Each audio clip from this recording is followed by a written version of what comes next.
욥기서 19장 1절로 봉독합니다. 욥이 대답하여 이르되 너희가 내 마음을 괴롭히며 말로 나를 짓부수기를 어느 때까지 하겠느냐? 너희가 10번이나 나를 학대하고도 부끄러워 아니하는구나. 비록 내게 허물이 있다 할지라도 그 허물이 내게만 있느냐? 너희가 참으로 나를 향하여 자만하며 내게 수치스러운 행위가 있다고 증언하려면 하려니와 하나님이 나를 억울하게 하시고 자기 그물로 나를 에워싸신 줄을 알아야 할지니라. 아멘. 참 답답하지요. 이런 상황에 놓여 있는 욥. 아무도 옆에서 돕는 이가 없습니다. 친구라고 3명씩이나 달려왔지만 참으로 욥에게 위로가 되는 말은 한마디도 안 주고 너무나 몰인정하게 오히려 윽박지르면서 더 가중을 시키니 참으로 욥이 견디기가 어렵습니다.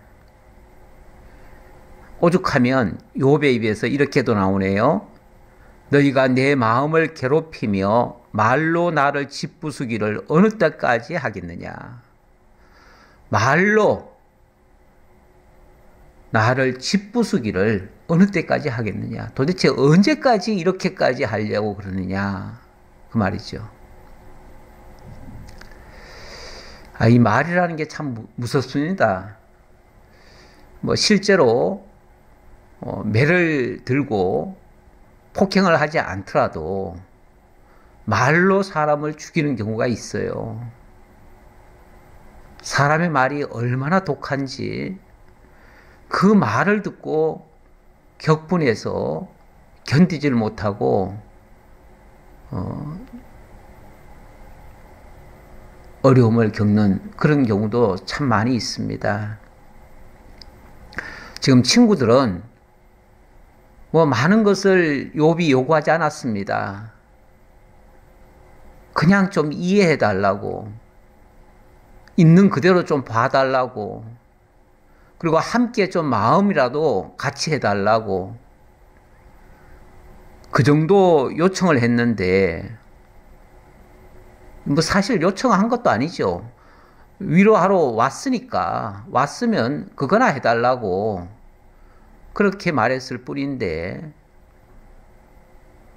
단 한마디도 위로는커녕 오히려 윽박지르고 말이지만 너무 혹독하게 마치 집 부수듯이 진 이기듯이 그렇게 밟아버리니 어떤 면에서 그런 친구라면 차라리 안아주는 게 좋고 말 안 해주는 게 좋지요. 제발 좀 그냥 가줬으면 좋겠어요. 차라리 그냥 가줬으면 좋겠다라고 얘기를 합니다. 지난주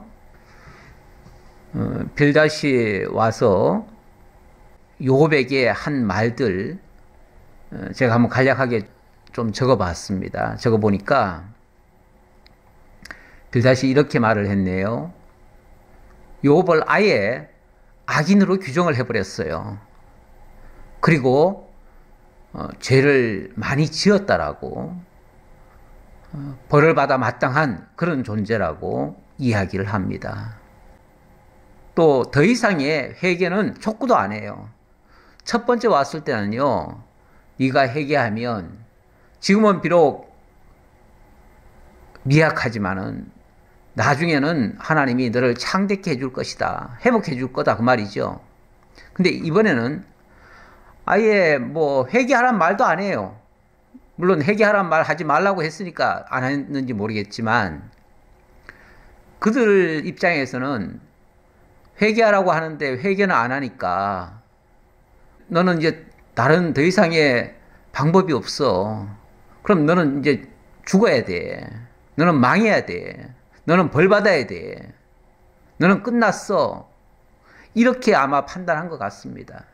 그래서 이번에는 회개를 촉구하지도 않아요. 더 이상 회개라는 의미도 없다 그 말이죠. 그러니까 세 번째는 악인의 벌을 받으라고 아예 저주를 해버려요. 너는 악인이기 때문에 마땅히 벌 받아. 당연하다. 벌 받는 게 당연하다. 그러니 아예 벌 받아라. 악인의 벌을 받아라. 그 말이죠. 그 악인의 벌이 얼마나 심각한지 너가 지금까지 쌓아 올렸던 모든 명성 다 사라질 것이고 이제 너를 기억해 줄 만한 너의 후손들도 다시는 없을 것이다. 안 그래도 지금 욥이 10자녀나 다 잃었잖아요.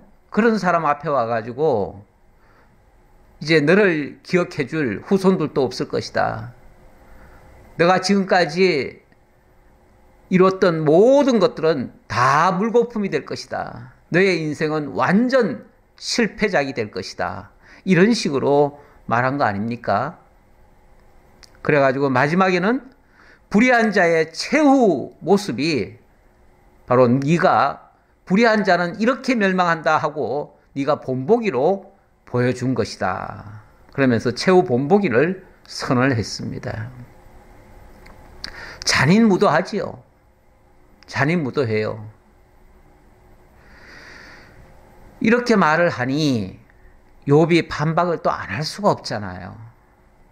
그래서 오늘은 욥의 반박과 그들을 향한 일종의 경고 같은 이야기를 하고 있습니다. 자, 그래서 19장 내용을 간략하게 보니까 1절로 6절에서는 욥이 내게 닥쳐온 이 고난이 허물로 인함은 아니다. 꼭 허물로만 이루어지는 것은 아니다. 이 세상에 이루어지는 모든 고난이 죄 때문입니까? 물론 통상적으로는 죄 지은 사람이 벌을 받는 게 맞습니다. 그러나 벌이 아닌 여러 가지 재앙이 있을 수도 있잖아요. 불의의 재앙을 받을 수도 있잖아요. 어찌 보면 천재지변 같은 것을 당할 수도 있잖아요. 또 뭐 차를 타거나 비행기를 탔는데 사고가 날 수도 있잖아요. 우리가 전혀 예상 못했던, 상상도 못했던 일들이 곳곳에서 벌어지고 있습니다.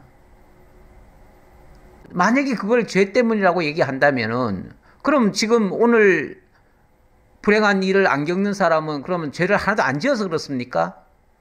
그 사람은 의롭기 때문에 그렇습니까? 역으로 생각해 보면은 그럴 리가 없잖아요. 그러니까 그거는 맞는 얘기가 아니에요. 정답이 아니에요. 그런 말은. 그러니까 욥이 거기에 대해서는 얘기를 하지요. 어떻게 세상의 모든 고난이 꼭 죄 때문이냐? 어떻게 허물 때문에 다 어려움이 오는 거냐? 그렇지 않은 것도 많지 않느냐? 당연한 얘기 아닙니까? 욥의 말이 뭐가 틀렸어요? 그래서 욥은 허물로 인함이 아니라고 먼저 얘기를 한 거예요. 그런데 왜 매번 말끝마다 죄 때문이라고, 죄인이라고 아예 규정을 하고 그냥 죄를 지었다가 아니라 너는 아예 악인이다 이렇게까지 규정을 합니까? 너는 원래 나쁜 놈이야. 악인이란 말은 원래 너는 나쁜 놈이야 그 말이에요. 죄를 짓고 안 짓고 떠나서 너는 원래 나쁜 놈이야. 그런 얘기잖아요. 그거는 아예 사람을 미리 정죄를 해놓고 시작하는 거 아닙니까? 결국 네가 저지른 건 다 죄야. 그 말이죠. 3절 너희가 10번이나 나를 학대하고도 부끄러워 아니하는구나. 열이라고 하는 게 꼭 진짜 10번이라는 얘기가 아니라 너희가 엄청나게 많이 나한테 지적을 했다. 그렇죠. 하기야 한 사람이 한 번만 지적했습니까? 아마 한 사람이 10번도 지적했을 겁니다. 그러면은 지금 5번째면은 횟수로 말하면은 아마 50번은 아마 다그쳤을 겁니다. 그러면서도 어떻게 내가 아무리 변명을 하고 해명을 해도 내 말은 조금도 안 받아들이고 그리고 또 다그치냐 그 말이죠. 그러면서도 어떻게 뻔뻔하게 부끄러워하지도 않느냐. 사람이 남을 이렇게 좀 책망을 하다 보면요. 내가 너무했나? 사실은 이런 생각이 들 수도 있거든요. 왜냐하면 내가 말한 것 때문에 상대가 너무너무 괴로워하잖아요. 너무 힘들어하잖아요. 힘들어하면 사람은요. 예를 들어서 내가 만약에 매로 때린다고 쳐도요. 그 매 맞는 사람이 정말 불쌍한 모습을 띠면요. 매를 때리다가도 미안한 마음도 들어요. 물론 요즘은 교육 방식이 좀 다릅니다만은 뭐 제가 잘할 때나 자녀 키울 때는 그렇기도 했어요. 매를 좀 대지요. 대면은 솔직히 속에서는요. 마음이 아파요. 매를 때리는 사람이 즐거워서 때리는 게 아닙니다. 마음이 아파요. 그래서 빨리 잘못을 시인하라고 좀 다그치죠. 그러니까 한편에서는 좀 혼을 내주지만 마음속으로는 정말 애잔한 마음이 있는 거예요. 그걸 제대로 못하는 사람은요. 어떤 부모는 보니까요. 울면서 때려요. 울면서. 예. 그래 결국은 자기 마음이 때리는 부모의 마음이 더 아파요. 이거는 어떤 면에서 자비함으로 때리는 거예요. 미워서 때리는 게 아니에요. 정말로 고치기를 바래서 그래서 매를 들긴 드는데 잘 못 깨달으니까 그 깨닫게 하려고 조곤조곤 설명도 해주면서 이러니까 너 매라도 하는데 맞아야 네가 좀 뉘우치지 않겠느냐 하는데 솔직히 때리면서도 마음이 아프지요. 마음이 아파요. 그래서 남에게 잘못을 지적할 때나 남이 진정으로 회개하기를 바란다면 진짜 잘못한 그 사실을 제대로 좀 밝혀주고 이렇게 하니까 네가 잘못된 거다라고 일러주고 자 그것을 깨닫기 위해서 내가 매를 때리긴 하지만 나도 정말 마음이 아프다. 그러면서 불쌍히 여기는 마음이 있어야 돼요. 그러면서 매를 들어야 돼요. 쉽게 말하면 무슨 그 상대방에 대해서 무슨 한을 품듯이 무서운 말로 윽박 지르면서 막 폭력을 행사하듯이 그렇게 때리면 절대 안 되지요. 그거는 그 사람을 더 나쁘게 만드는 거죠. 반발심을 키우지요. 그러니까 절대 그렇게 하면 안 되고요. 자비한 마음으로 정말 바로 세우겠다는 그런 마음으로 매를 때리더라도 때려야 되는 것이죠. 교육적으로 때려야 되는 것이죠. 자, 그런데 10번이나 나를 학대하고도 부끄러워 아니하는구나. 비록 내게 허물이 있다 할지라도 그 허물이 내게만 있느냐? 예, 요거는 물론 뭐 항변삼아 얘기한 말이지만 아니 설령 허물이 있다고 쳐도 예를 들어서 내가 무슨 잘못이 있다고 칩시다. 그러면은 그 잘못이 꼭 내게만 있는 겁니까? 모든 사람에게 그런 잘못이 있을 수 있잖아요. 그러면은 나의 잘못을 가지고 본인도 좀 느끼면서 이런 게 어떻게 보면 동병상련의 마음 같은 거 아니겠어요? 그래서 내가 어쩔 수 없이 너를 좀 혼은 내지만은 사실 나도 마음이 아프다. 나도 사실은 그래. 그러니까 똑같은 심정으로서 나도 연약하지만 너 이거 버릇을 고치기 위해서는 어쩔 수 없이 너가 좀 혼이 나야 돼 하고서 지금 가르친다면 그러면은 어찌 보면 동병상련 같은 그런 마음을 가지고 불쌍히 여기면서 그렇게 하면서 해야 되는 거 아니겠어요? 말을 하더라도. 그런데 안 그랬다 그 말이에요. 안 그랬다. 이 친구들은 마치 자기네들은 의롭고 자기네들은 완전하기 때문에 죄인인 너는 우리한테 혼나야 돼 하고서 다그쳤다 그 말이죠. 이런 자세는 안 된다 그 말이에요. 이런 자세는 안 돼요. 남을 책망하려면요. 그것도 하나의 좀 예의 같은 게 있어야 돼요. 예. 제가 갈라디아 6장 1절에 보니까요. 이런 말씀이 있어요. 형제들아 사람이 무슨 범죄한 일이 드러나거든 신령한 너희는 온유한 심령으로 그러한 자를 바로잡고 너 자신을 살펴보아 너도 시험을 받을까 두려워하라.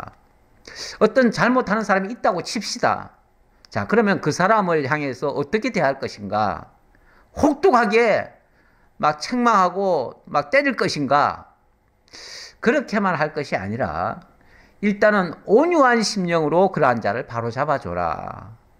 좀 불쌍히 여기는 마음으로 그를 조금 한편으로는 이해하면서 다시는 그러면 안 되겠다라고 하는 그런 어찌 보면 좀 깨우쳐주기 위해서라도 따끔하게 일러는 주되 그 연약함을 좀 이해를 하고 그렇게 해야 된다 그 말이죠. 그게 온유한 심령으로 바로잡아 주는 거죠. 그러니까 목적이 바로잡아 주겠다는 거지 그를 처벌하자는 게 아니잖아요. 처벌 위주의 죄 지적은요 굉장히 안 좋은 겁니다. 처벌은 좋은 방식이 아니에요. 일깨워 주는 것이 목적이 돼야지요. 처벌이 목적이 되면 안 돼요. 그리고 무엇보다도 그런 모습을 보면서 그래 연약하니까 그렇지 나도 그럴 수 있어 내가 그 사정이라도 그럴 수 있어 하고서 그 사람을 보면서 나 자신을 일깨우는 그래 하마터면 나도 그럴 수도 있었어 하고서 나 자신이 먼저 살펴보면서 내가 경계를 받고 나도 그런 시험 받을 수 있을 것이다 라고 두려워하는 마음으로 대하는 게 맞아요. 그런 자세가 올바른 자세다 그 말이에요. 근데 어쨌든 이 친구들은 그러지 않았다 라고 말하는 거고요. 그러면서 너희가 참으로 나를 향하여 자만하며 내게 수치스러운 행위가 있다고 증언하려면 하려니와 하나님이 나를 억울하게 하시고 자기 그물로 나를 에워싸신 줄을 알아야 할지니라. 욥이 사실 뭐 이 말까지 안 하면은 친구들의 입이 좀 다물어질 것 같은데 욥이 이 말도 하네요. 너희가 참으로 나를 향하여 자만하며 내게 수치스러운 행위가 있다고 증언하려면 해라. 쉽게 말하면 내가 나쁜 놈이라고 말하려면 말해라. 물론 그렇게 말하는 너희들의 그 모습은 아주 자만한 일이다. 그리고 너희들은 의롭고 나는 아주 수치스러운 놈이다. 이렇게 규정하는 것이다. 이렇게 먼저 지금 얘기를 하면서 하는 말이죠. 그러면서 하나님이 나를 억울하게 하시고 자기 그물로 나를 에워싸셨다. 이렇게 얘기를 하네요. 다시 말하면 내가 이렇게 어려움을 지금 겪고 있고 이 고난을 당하는 것은 하나님이 하신 거다. 이렇게 말하는 거예요. 물론 이 말이 듣기에 따라서는 이놈이 지가 죄를 지어놓고 하나님 핑계를 대네. 하나님한테 뒤집어 씌우네.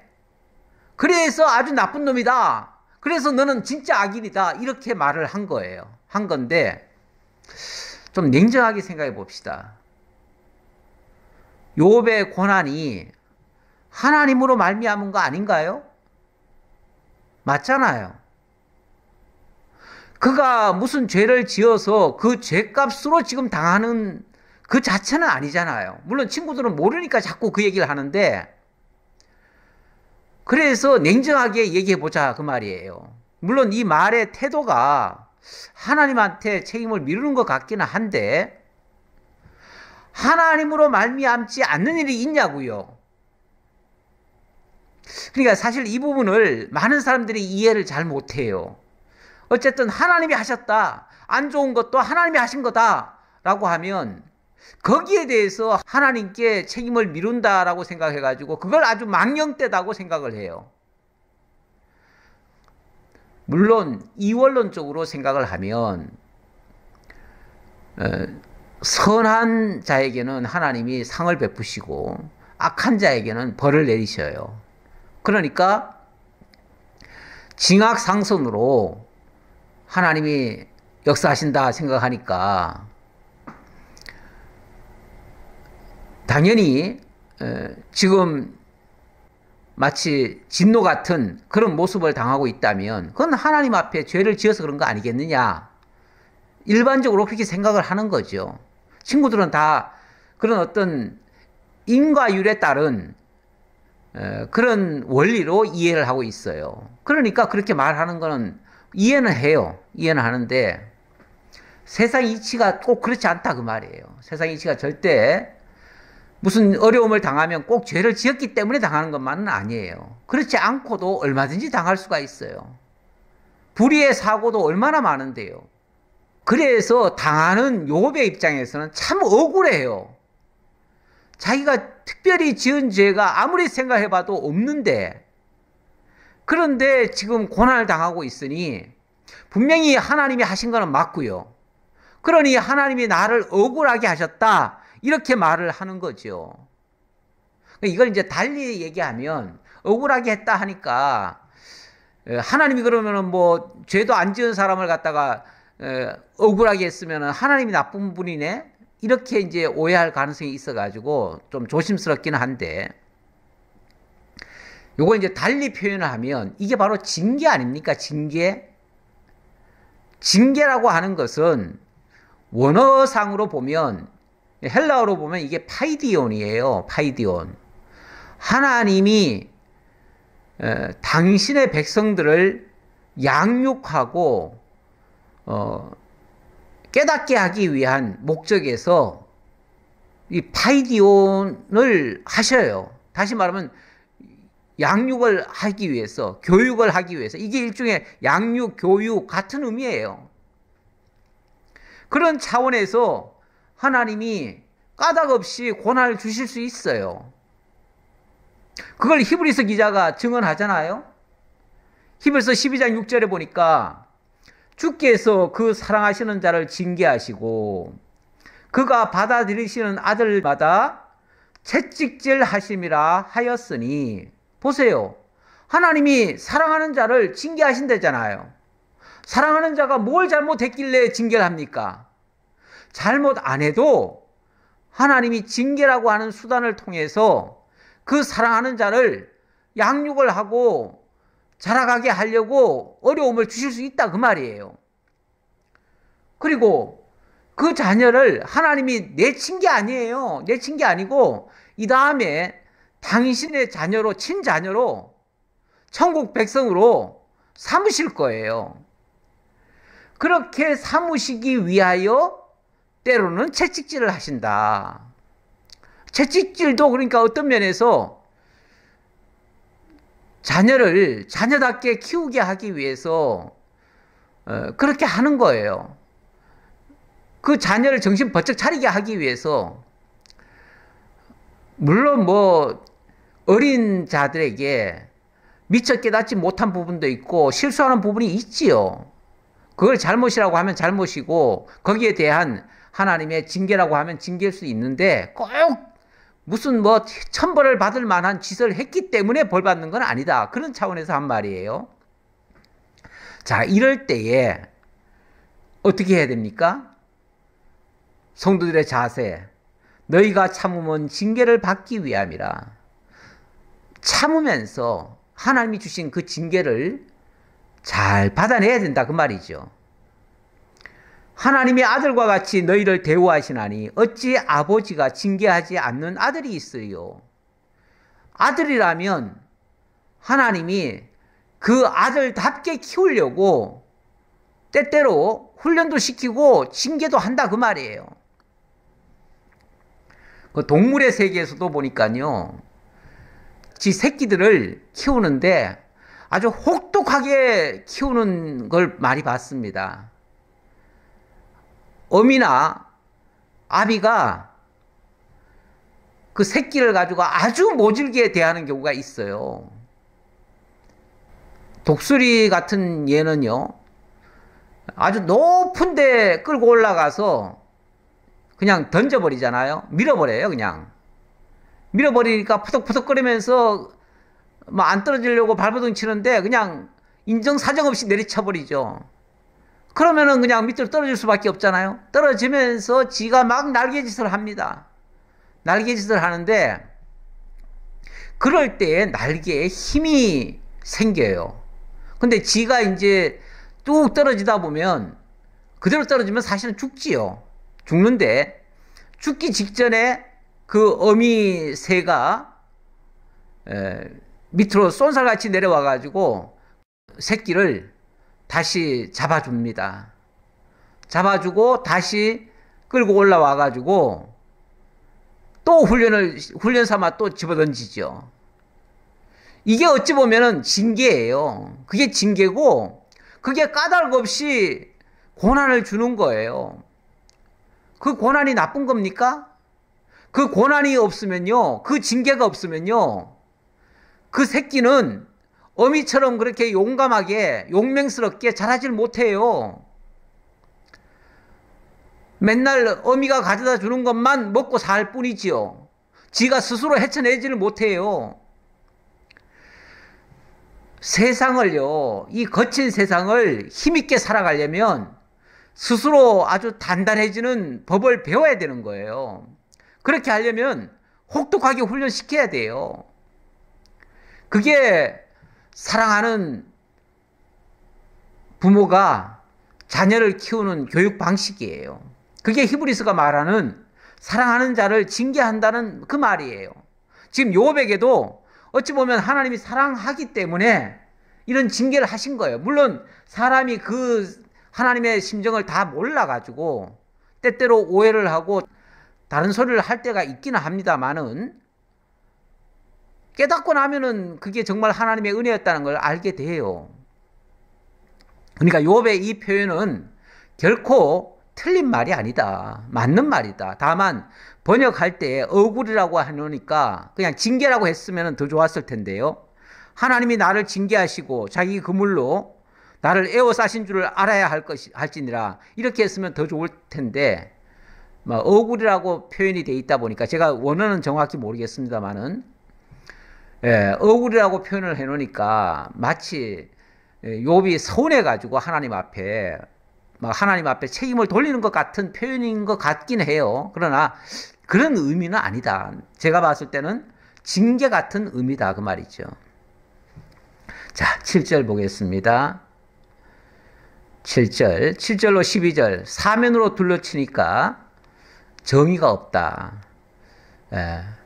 그러니까 친구들이 옆에 와서 도와줘야 되는데 도와주는 게 아니라 하나님이 쉽게 말하면은 징계를 하고 있는 중이잖아요. 그런데 옆에 와서 그러면은 붙들어라도 줘야 되잖아요. 지금 매 맞고 있는, 예를 들어서 부모한테 지금 혼이 나고 있는 자녀가 있다고 칩시다. 그러면 다른 친구들이나 누군가가 와가지고 다른 형제가 와가지고 죄송해요. 제가 잘 달래줄 테니까 좀 용서해 주세요. 하고서 옆에서 좀 말려줘야 되는 거 아닌가요? 원래는? 근데 옆에 와가지고 예, 저놈은 원래 나쁜 놈이에요. 저놈 더 때려주세요. 더 많이 때려주세요. 아예 저놈 죽여주세요. 이러면 됩니까? 만약에 그렇게 하는 놈이 옆에 있다면은 그게 옳은 거냐 그 말이에요. 그 놈이 더 나쁜 놈이죠. 더 사방에서 에워싸는 거죠. 오히려.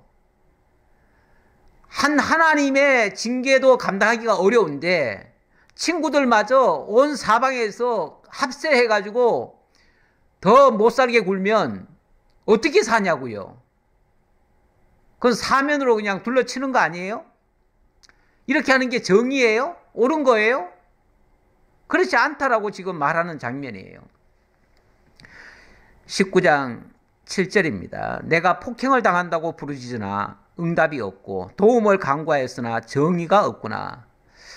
너희들이 친구들이 왔으니까 참 그들로부터 좀 위로를 받고 도움을 좀 받고 그래도 좋은 말이라도 들을까 싶어가지고 내가 정말 이렇게 힘들었다라고 자기 아픔을 얘기를 했어요.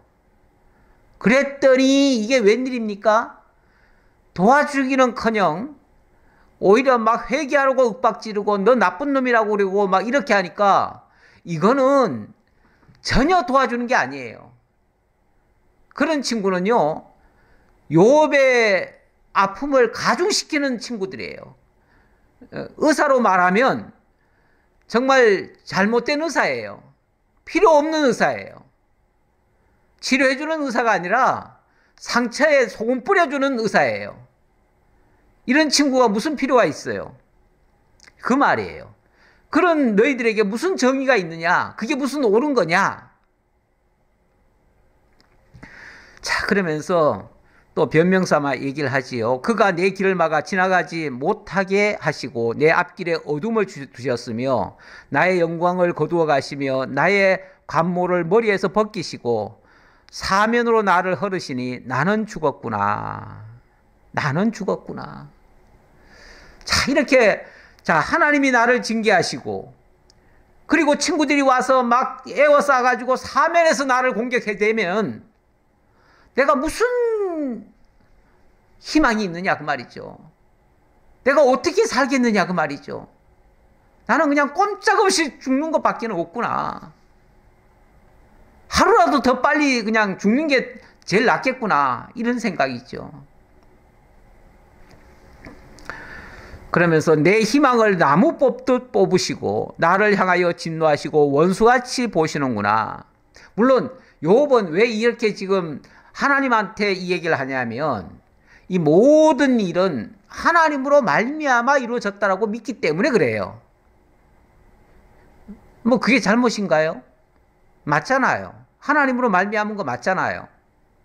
친구들이 옆에서 또 합세를 해서 더 힘들게 하기는 하지만 근원적으로 말하면 하나님이 하신 일이에요. 친구들이 그렇게 하는 것도 결국은 하나님이 하게 하시는 일이에요. 하나님이 하게 하시니 그런 친구는 필요가 없습니다만은 어쨌든 이 하나님이 하시는 거니 자기가 어떻게 막을 방법이 없고 그러니 더 이상 희망이 없구나라고 절망을 하는 거죠.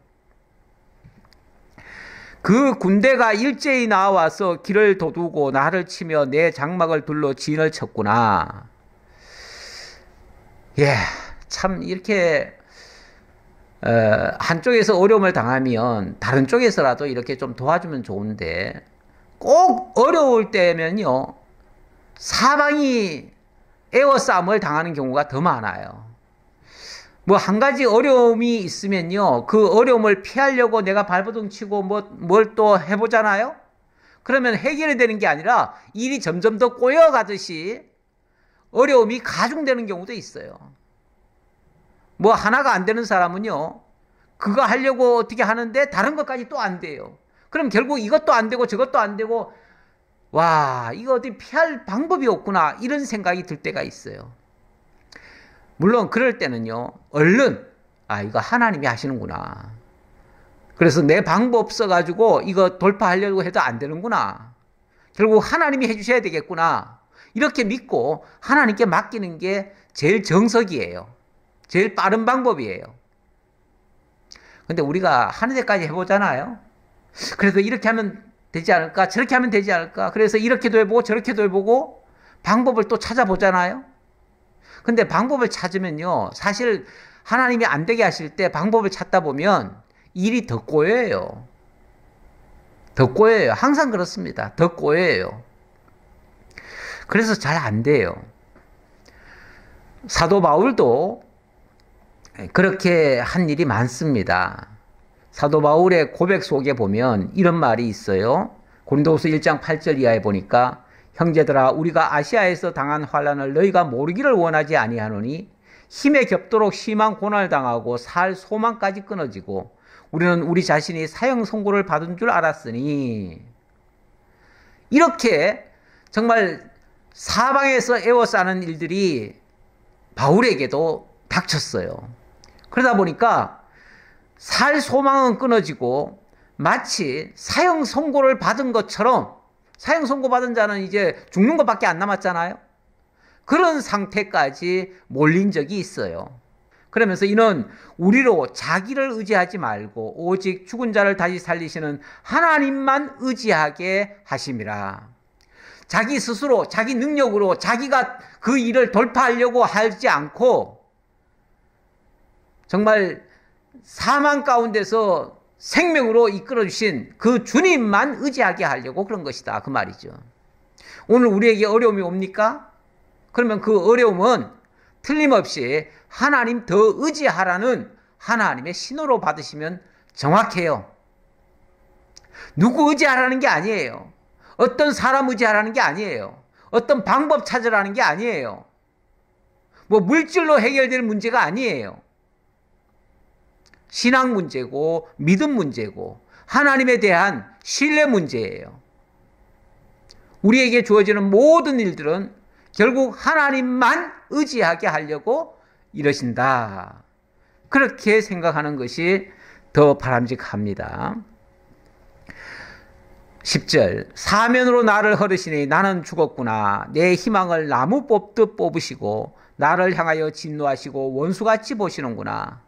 하나님이 나에게 쉴 틈을 안 주셔요. 계속 마치 공격하듯이 하나님이 내게 그렇게 하시더라, 그 말이죠. 이게 다 하나님으로 말미암아 되어졌다라고 믿으니까 이런 말을 하는 거예요. 그 군대가 일제히 나와서 길을 도두고 나를 치며 내 장막을 둘러 지를 쳤구나. 그 군대가 일제히 나와서, 다시 말하면 어찌 보면 지금까지 닥쳐온 고난들도 한꺼번에 막 사방에서 몰아쳤잖아요. 그런데 그거 끝나고 나니까 이번에는 친구들이 그냥 와가지고 사방에서 지금 공격하듯이 하잖아요. 자기 편에 서주신 분은 아무도 없어요. 거기에 하나님이 제일 앞장서서 이 일을 하시는 것 같아요. 그러니까 욥으로서는 다른 어떤 소망이 없더라, 그 말이죠. 13절로 22절. 여기서는 가족, 친지, 심지어 종들마저도 나를 다 버리고 떠나갔다라고 탄식하는 그런 장면입니다. 안 될 때는요, 모든 게 안 되는 거예요. 나를 공격할 때는요, 온 사방이 다 공격하는 거예요. 그럴 때는 그냥 조용히 어찌 보면 하나님께 그냥 맡기는 게 상책인데 사실 그게 잘 안 되지요. 어려우면 어려울수록 어떤 방법을 찾아보려고 애를 쓰지요. 근데 하나님은요, 애써도 안 되게 만들어요. 그러니 어쩔 수 없이 내려놓게 만들어요. 나의 형제들이 나를 멀리 떠나게 하시니 나를 아는 모든 사람이 내게 낯선 사람이 되었구나.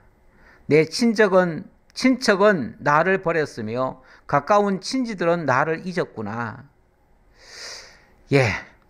형제들도 멀리 떠나고 아는 모든 사람이 낯선 사람일 정도로 그렇게 돼버렸고, 친척도 버리고 친지들도 잊어버리고 아무도 돕는 자 없다, 그 말이죠. 심지어 내 집에 머물러 사는 자와 내 여종들은 나를 낯선 사람으로 여기니 내가 그들 앞에서 타국 사람이 되었구나. 이제 사실 지난번에 그 남종들이나 자녀들은 어찌 보면 다 죽거나 끌려가거나 다 없어져 버렸어요. 없어졌는데 지금 여기 보니까 내 집에 머물러 사는 자와 내 여종들 이렇게 얘기하네요. 아무래도 집안에 있던 사람들은 좀 남아 있었던가 보죠. 근데 그들마저도 주인이 이 정도 돼버리니까 더 이상 주인을 위하지 않더라, 그 말이죠. 사람이 그렇습니다. 힘있고 능력있고 뭔가 나올 것이 있으면요, 달라붙다가도 더 이상 나올 게 없다 싶으면요, 언제 봤냐는 듯이 매정하게 떠나버리는 사람들도 많아요. 물론 여기 다 가족들이 다 그랬다는지는 모르겠으나 어쨌든 어려운 상황에서는 다 남처럼 돼버렸다. 타국 사람처럼 돼버렸다. 타국 사람 같으면 얼마나 몰인정하게 하겠습니까? 그렇게 돼버렸다. 내가 내 종을 불러도 대답하지 아니하니 내 입으로 그에게 청구하여야 하겠구나. 그들에게 막 빌어야 되겠구나. 제발 좀 도와달라고 빌어야 되겠구나. 네. 이제 옛날 같으면요, 종들한테 시키면 되잖아요. 명령하면 됐잖아요. 이제 종들마저도 말을 안 들으니까 제발 좀 도와달라고 사정을 해야 뭐 하나라도 갖다 주고 그럴 모양이다. 그 말이죠. 내 아내도 내 숨결을 싫어하며 내 허리의 자식들도 나를 가련하게 여기는구나. 어린 아이들까지도 나를 업신여기고 내가 일어나면 나를 조롱하는구나. 물론 뭐 철없는 어린애들이라서 정말 다 상처 있는 막 여기저기 짓무르고 막 벅벅 긁고 있고 그 초라한 모습을 보면 애들이니까 철없어서 놀릴 수도 있겠지만 심지어는 아내나 또 여종들마저도 그래요. 그러니까 아무래도 아내도 그 정도 되면은 지난번에 그랬잖아요. 당신 이래도 뭐 순결을 지키고 살겠느냐? 욕하고 죽어라. 막 그러면 차라리 죽는 게 낫다. 막 이런 얘기도 했잖아요. 예, 사람이 죽을 지경 되면요. 진짜 함께 살던 부부간에도 남처럼 대할 때가 있습니다. 더 이상 가련함도 없어요. 더 매정해지죠. 그러니 아니 가족이 그 정도로 대하는데 남들이라고 그러면 대우를 해줍니까? 원래 남에게 대우받으려면요 가족들한테부터 인정을 받아야 되는 거예요. 나의 가까운 친구들이 나를 미워하며 내가 사랑하는 사람들이 돌이켜 나의 원수가 되었구나. 내 피부와 살이 뼈에 붙었고 남은 것은 겨우 잇몸뿐이로구나. 이제 남은 거는 잇몸밖에 안 남았대요. 사람이 빼빼 마르고 하면요 앙상하게 그래도 이 머리 체형 그대로 있잖아요. 뭐 모든 살이 다 빠지고 나면요 그냥 잇몸만 이렇게 드러나듯이 피부는 당겨져 가지고 줄어들고 그러니 잇몸이 드러나는 그런 모습. 아마도 참 아프리카 그 못 먹고 정말 병 들어 가지고 바싹 말라 가지고 이 가죽만 남아 있고 잇몸이 드러나 있는 그런 모습 같은 느낌이에요. 나의 친구야, 너희는 나를 불쌍히 여겨다오. 나를 불쌍히 여겨다오. 하나님의 손이 나를 치셨구나. 야, 친구들아, 제발 좀 비는데 너희들이라도 나를 좀 불쌍히 여겨달라. 너희들이라도 나를 좀 불쌍히 여겨달라. 아까 갈라디아서 6장 말씀을 제가 봤지만은 최소한 친구들은 좀 자비한 마음으로 얘기를 해줘야 되는 거 아니에요? 지금 욥이 어찌 보면 친구들한테 사정하네요. 지금은 뭐 친구들을 뭐 책망하거나 그러지 않아요. 사정해야 합니다. 사정. 친구들아, 나 좀 불쌍히 여겨달라. 불쌍히 여겨달라. 너희가 어찌하여 하나님처럼 나를 핍박하느냐? 내 살로도 부족하냐? 좀 불쌍히 여겨서 좀 이해라도 좀 해주고 내 입장 좀 고려라도 해줬으면 좋겠는데 어쩌면 너희가 그냥 마치 나를 윽박지르듯이 하니까 결국 하나님이 지금 나를 징계하고 있는 중인데 하나님처럼 너희들도 나를 징계하려고 그러냐 그 말이죠. 참 서운합니다. 어떤 면에서. 23절로 마지막 끝에 제가 시편 38편 3절 말씀 가져온 것은 우리 하나님도 이렇게 진노로 한 경우가 있는데 11절에 보니까 내가 사랑하는 자와 내 친구들이 내 상처를 멀리하고 내 친척들도 멀리 섰나이다. 물론 시편 기자도 그랬었다. 이런 것이 꼭 죄 때문이 아니라 하나님이 그렇게 하실 수 있다 그 말이죠. 마태복음 12장 7절 하나 더 가져왔습니다.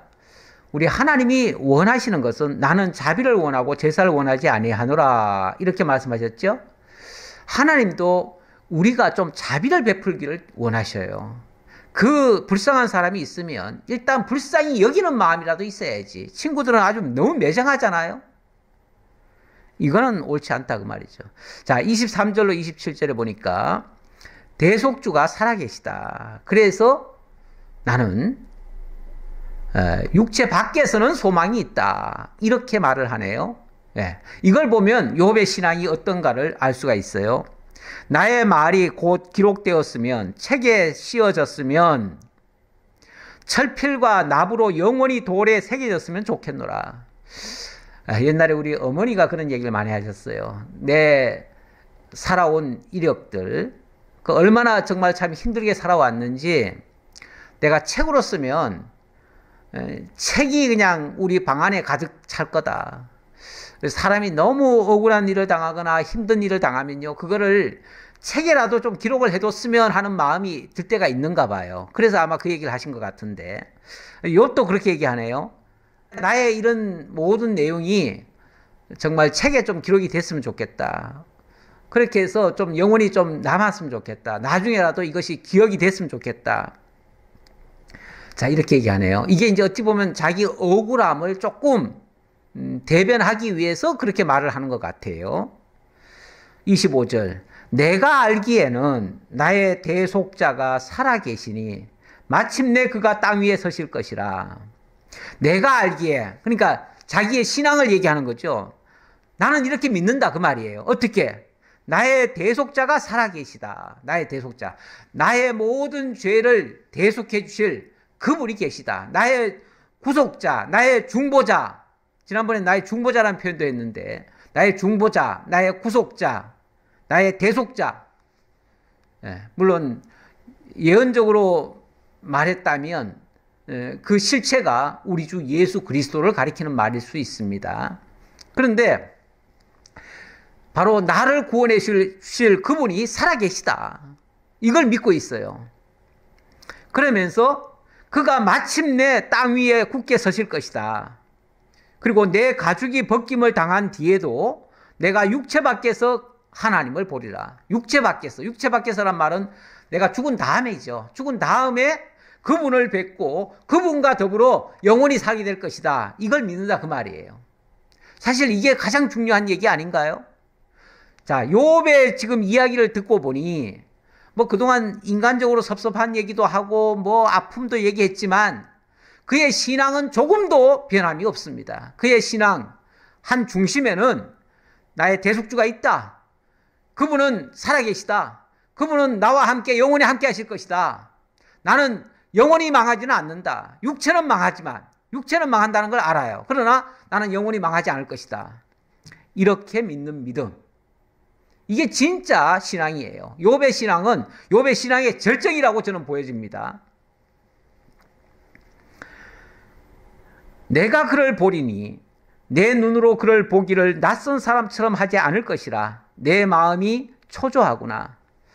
나는 그분을 만나 뵐 것이다. 그럴 때 그때에 그분이 나 너 모르겠다 이렇게 말하지 않을 거다 그 말이죠. 왜? 나의 이 신앙이 변함없고 그분을 향한 내가 알고 있는 그분을 믿는 그 믿음이 확고하기 때문에 그분도 절대로 나를 난 너 모르겠다 이렇게 말하지 않을 거다 그 말이죠. 그러니까 내 비록 육신은 이렇게 해서 멸망하지만 망하더라도 나의 영은 주님을 만나서 주님과 더불어 영원히 살게 될 것이다. 이 믿음이에요.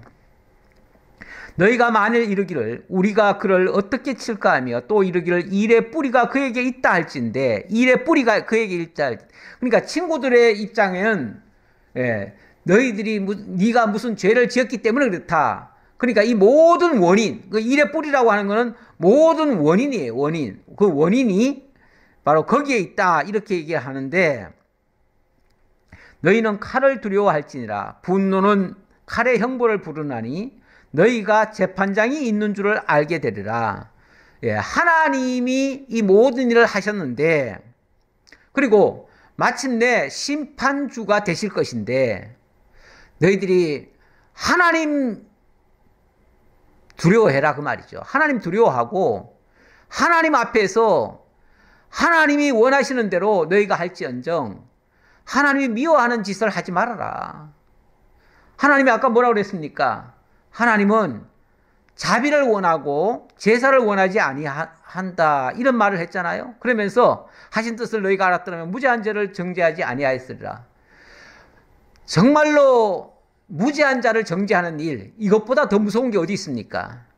욥이 물론 뭐 세상에 죄 없는 사람이 없으니까 죄인이라고 하면은 죄인이 맞지요. 맞기는 맞지만 자기보다 더 많은 죄인은 아니잖아요. 최소한 그렇잖아요. 같은 죄인이라면 모를까. 나는 의롭고 니는 죄인이다. 이렇게는 되지 않잖아요. 그런데 왜 친구들이 욥만을 향해서 죄인이라고 얘기하냐고요. 그래서 죄 받아서 벌 받아서 마땅하다고 얘기하냐고요. 그건 아니잖아요. 만약에 욥을 죄인이라고 규정할 거면은 나도 죄인이다 이렇게 생각을 하고, 자, 나도 죄인이기 때문에 불쌍히 여기는 마음으로 그를 위하여 간구하고, 하나님, 나도 이렇게 나쁜 놈인데 저 친구 좀 용서해 주세요. 만약에 죄 지었다고 치더라도 용서해 주세요. 이렇게 좀 불쌍히 여기고 자비로 좀 구해주는 게 맞지 않나요? 근데 왜 안 그러냐고요. 자기는 의로운 척하고 욥은 왜 정죄를 하냐고요. 이렇게 되면 나중에 하나님 앞에 갔을 때, 하나님의 심판대 앞에 갔을 때, 하나님이 심판했을 때 과연 욥보다 네가 더 의롭다고 하는 증명이 있냐 그 말이에요. 안 그러면 결국은 무죄한 자를 네가 정죄한 꼴이잖아요. 그렇게 되면 나중에 하나님 앞에 그 처벌을 어떻게 받으려고 그래요.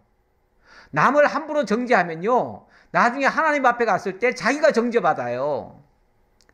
남을 아주 괴롭히고 남을 혹독하게 무자비하게 짓밟고 죽이려 하고 이러면요, 나중에 하나님 앞에 가서 그 심판을 오롯이 자기가 받아야 돼요. 자, 그런 얘기예요. 그러면서 결국은 하나님의 심판이 있음을 알아야 돼요. 우리는 하나님 앞에 갈 것을 생각해야지요. 이 땅에서 수단 방법 가리지 않고 사는 사람은요, 하나님이 없는 사람이에요. 내세가 없고 하나님의 나라가 없는 사람이기 때문에 이 세상에서 수단 방법 가리지 않고 살다가 죽으면 그만이에요. 그래서 이 땅에서 할 수 있는 모든 방법 다 동원해요. 하지만 하나님을 믿는 사람이라면 그럴 수가 없어요. 요한계시록 20장 12절 이하에 보니까 죽은 자들이 자기 행위를 따라 책들에 기록된 대로 심판을 받는데, 바다가 그 가운데서 죽은 자들을 내어주고 사망과 음부도 다 내어준다고 그랬습니다. 그렇게 해서 각 사람이 자기의 행위대로 심판을 받고 마침내 사망과 음부도 불못에 던져지는데, 이것이 바로 둘째 사망, 곧 불못이다. 영원한 지옥이다 그 말이죠. 자, 오늘 마지막 결론의 말씀 사도행전 13장 33절 가져왔습니다. 이거는 아까 욥이 무슨 얘기를 했습니까? 내가 육체 밖에서 그 주님을 만난다. 그 하나님을 볼 것이다. 나의 대속주가 살아계시다. 이런 말을 했잖아요. 이런 말을 했기 때문에 바로 그런 모습을 성경이 증거한 장면이 있어가지고 가져왔습니다. 13장, 사도행전 13장 33절. 하나님이 예수를 일으키사 우리 자녀들에게 이 약속을 이루게 하셨다 함이라. 시편 둘째 편에 기록한 바와 같이 너는 내 아들이라. 오늘 내가 너를 낳았다 하셨고, 또 하나님께서 죽은 자 가운데서 그를 일으키사 다시 썩음을 당하지 않게 하실 것을 가르쳐 이르시되, 내가 다윗의 거룩하고 미쁜 은사를 너에게 주리라 하셨으며, 또 다른 시편에 일렀을 주의 거룩한 자로 썩음을 당하지 않게 하시리라 하셨느니라. 물론 이 말씀은 예수 그리스도가 십자가에 못 박혀 죽으셨지만 그 육체가 썩어 없어진 게 아니라 다시 부활로 다시 살아나셨다, 이걸 증거하는 말이죠. 이 말은 장차 욥이 한 고백과 나는 같다고 보여져요. 비록 육체가 죽어지더라도 그의 영이 살아서 다시 살아나신 그 주님을 만나 뵙고 그분과 더불어 영원히 살게 될 것이다. 이게 오늘날 우리의 신앙 아닙니까? 예, 나의 대속주가 살아계셔요. 그리고 우리가 가죽이 벗김을 당한 뒤에도 육체 밖에서 그 하나님을 만날 거예요. 이 신앙 가지고 살아가면 이 땅에서 어떤 어려움도 사실 죽음을 불사할 수 있는 믿음이라면요, 세상이 감당치 못할 믿음을 가진 겁니다. 그 믿음 가지고 우리 승리하며 살아가는 우리 성리로 교회 성도님들 다 되셨으면 좋겠습니다. 기도하겠습니다. 감사합니다. 하나님. 하나님이 함께 하셔서 오늘도 욥기 19장을 통해서 참으로 욥의 진솔한 신앙 고백을 들을 수 있어서 너무나 감사합니다. 정말 절망 같은 상황이지만 그래도 육체 밖에서 나의 대속주가 나를 지켜보고 있고 붙들어 주실 것이라고 하는 이 확실한 소망, 이 소망을 가지고 살아가는 자들은 이 땅도 심지어 죽음까지도 능히 이겨가는 그러한 신앙이 될 줄 믿습니다. 우리가 그런 믿음 가지고 어려운 일 당한 모든 성도들이 그 모든 어려움을 다 극복하고 승리해 갈 수 있도록 함께 해 주옵소서. 다시 만날 때까지 지켜주시기를 간절히 바라옵고 예수님 이름으로 기도하옵나이다. 아멘.